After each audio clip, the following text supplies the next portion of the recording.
17 patients.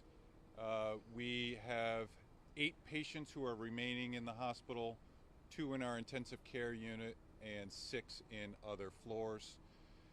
The other patients were discharged from the hospital through last evening.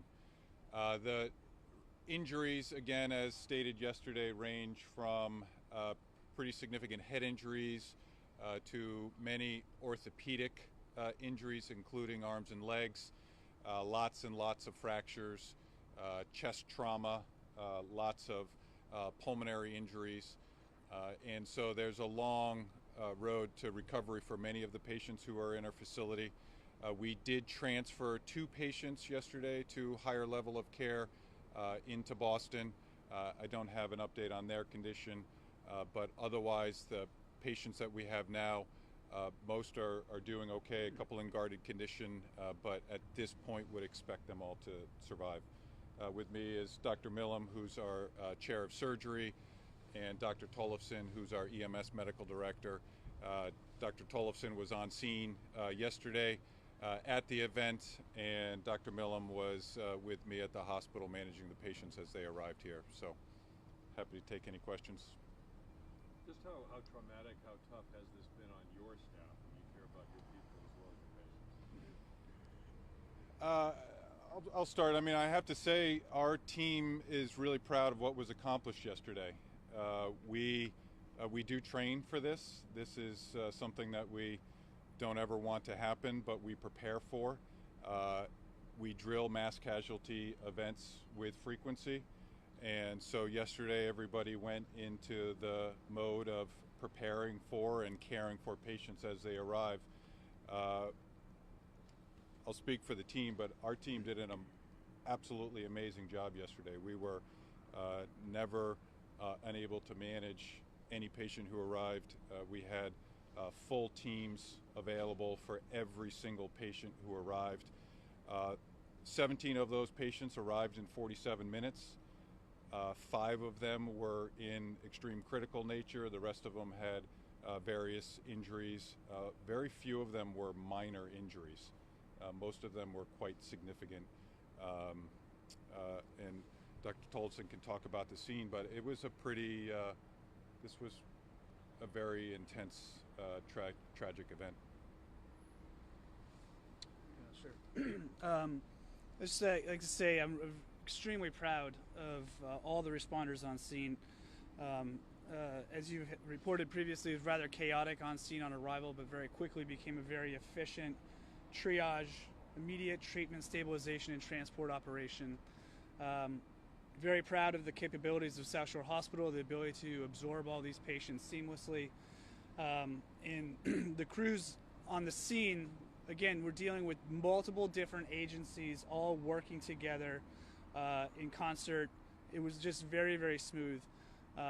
From a critical incident stress debriefing standpoint, we have had resources for critical incident stress debriefing, and we've had what we call hot washes, which are where we discuss the events immediately after. And those have been going on, and they'll continue. And we have continued resources for first responders as well as others available. As far as the 2 patients who are in the ICU, what are the nature of their injuries? Is it more like lower extremities, I think was maybe mentioned yesterday, or head trauma? Where do they stand? They have multi-system injuries. So they have multi-system injuries, chest and lower extremity. So they require, one of them requires fairly intensive respiratory care. Is anyone at risk of amputation still? Nope, no. All the vascular exams checked out very well with all these patients. So and nobody required a vascular reconstruction. So no, everyone's gonna leave with what they came in with. Obviously, ICU very serious. What is the prognosis for those 2 in the ICU? What's their future looking? Excellent. You know, multiple rib fractures are painful. It's hard to put the chest at rest. You can't put your ribs up on a hassock and watch TV. So it takes a while to get over rib fractures, but that patient will get better. The folks who are in the ICU that are suffering from the rib fractures, were they pinned by the car yesterday? I don't know. You'd have to ask Dr. Tollefson that. Could you answer that, Dr. Tollefson? I was at scene, and I can't comment on that right now. So in terms of the count, we have a total of 18 that were here. You said 2 went to Boston. Were those part of the 18, or were there 20 Yes. that were sent? No, Oh. it's part of the 18. So 16 were treated here. Well, the 2 who went to Boston were treated here, and then they were sent to Boston Within Yeah, hours, or did that happen? within an hour. I can clarify on that. So, the 18 were treated here.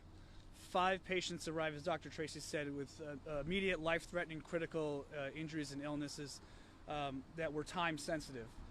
Immediate life-saving measures were undertaken here, but then ultimately 2 patients required continued ongoing care for certain specialties and additional resources. So those 2 were then transported. 3 patients left the scene directly to Boston Medical Center. How many patients self-reported here as opposed to being transported by EMS? Just one. When you have 5 people come in and you're saying they are emergency life-threatening, and to have all 5 of those go into the column of a good prognosis, A, what does that say about what happened here yesterday, and B, how does that feel today knowing that? We have a lot of people here who have long backgrounds in taking care of the injured, and we can bring a lot of people to the point of contact with trauma patients. We not infrequently get groups of trauma patients here. It's pretty infrequent that we get this number, but it feels good. You know, I felt satisfied when I drove home last night. You know, this is an event that wasn't just about having surgeons and intensivists and emergency medicine guys and pre-hospital people. You know, the nurses on the med-surg wards came down to the emergency department and just picked up their patients who'd been admitted and brought them up to make room. Transport workers know where to go. The hospital security didn't have to be told where to go. They knew exactly what to do. Everybody responded exactly as they were supposed to. And when you're in the middle of a well-oiled machine like that, it can be very satisfying. So, yeah, I think we're very satisfied with our performance. I think you know, we're a very capable hospital, and we try to serve the people of the South Shore as well as we can. I think we did a good job yesterday. Do you mind answering too? Sorry. Yeah, I mean, Dr. Millam and I talked. We were in charge at the time, and within moments we had 4 trauma surgeons, multiple vascular surgeons, multiple orthopedic surgeons, 3 intensive care doctors, a multitude of physician assistants, nurse practitioners, CRNAs. I would say hundreds of additional support staff between nurses, phlebotomy, transport, environmental services, turning over rooms. We were able to very quickly clear out our emergency department for what was unknown. We didn't know what the numbers were ultimately going to be, so we needed to prepare for the worst. And again, at no time did we ever feel as though we did not have the needed resources to care for the volume of patients that arrived. In addition, I mean, I'll just say we saw 270-ish other patients yesterday, including at the same time a critical trauma patient that had another very critical traumatic injury that required immediate operative care in the middle of all this. And again, the entire team, the entire organization here rallied together at a very important moment and did an absolutely stellar job. Did people show up to work yesterday that weren't scheduled just to come and lend a hand? Yes, Yeah. definitely. Dr. Tollefson, I know there's a range of emotions, but can you characterize at all how the patients are doing mentally? I don't think I can answer that question just yet. I can talk about the first responders and my colleagues who we've talked about, but from a patient perspective, what I can probably say is that it's going to be a long road to recovery for a lot of them. That's for sure. It seems like I think you guys kind of touched on this yesterday, but just one more time. It seems like this could have been a whole lot worse. You guys seem very prepared, and just the fact that the timing of when this happened. Can you kind of just summarize the fact that, you know, you're grateful that this wasn't worse, and everyone that came here yesterday is likely going to survive? Yeah, I'll start. I think it was remarkable that we had this incident in our community, and many of us, live in this community, and so it does touch home a little bit. And so to see the level of acuity be able to be triaged, stabilized, transported, brought to definitive care in such a timely, efficient manner, and in my communications of being on scene, saying, "I got 4 more." Dr. Tracy says, "Bring it." It feels great. It feels really good to do that. I'm sorry I wasn't here yesterday. Did you go to the scene, or were you there when it happened? I responded to the scene. Yes. Is that normal considering, or how does that work? Well, the unique thing about South Shore Health is we have our own EMS system. We have our own ambulance system, and that is also a 911 system for the town of Weymouth. We're also the primary mutual aid for the town of Hingham and routinely assist them. And in my role as EMS medical director, I also oversee 8 fire departments, the police departments, and 2 private ambulance services on the South Shore. So it's not uncommon to see me show up to something big. Can you just talk about your reaction as you got to the scene there, and you just immediately go into autopilot based on your training, or what was that like? Yeah, it was a little surreal. We talk about our training, and one of the courses that I've taken is called Advanced Disaster Life Support, and one of the final evolutions is a scenario with moulage and lights and smoke and everything, and I walked in there and I said, "Oh my God, is this a drill?" This is great makeup. And then I quickly realized it wasn't, and I'll say, you arrive on scene. I checked in with Chief Murphy. He pointed just where I should go, and when you get into the store, the strobe lights are flashing from the alarm. The alarm's going off. There's a little bit of a smoke haze, and there's just glass everywhere. It's tempered glass. It's not going to cut you, but it's awfully slippery. You had to walk like you're on ice, and so being able to work in that environment was pretty surreal, particularly in a place that I've been a customer. Can you talk a little more about that glass?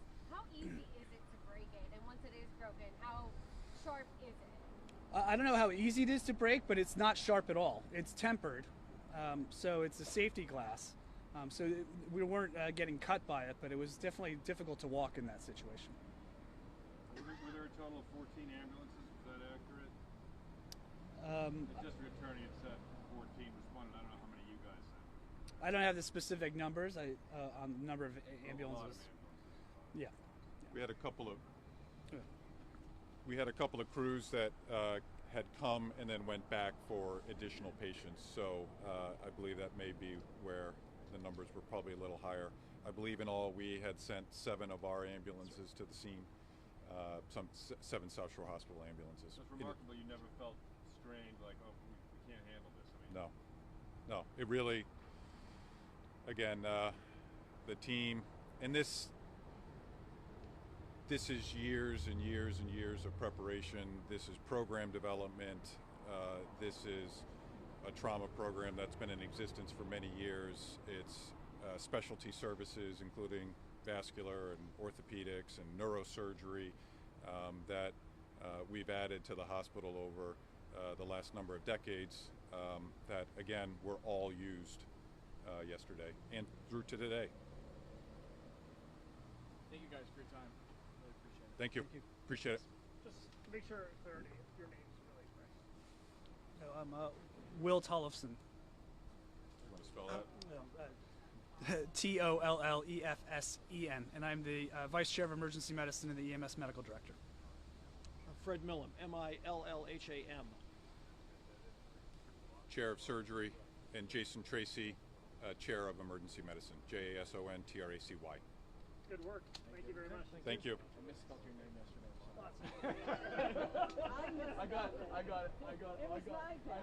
right later on. Hey, Chris, How are you? Good to see you.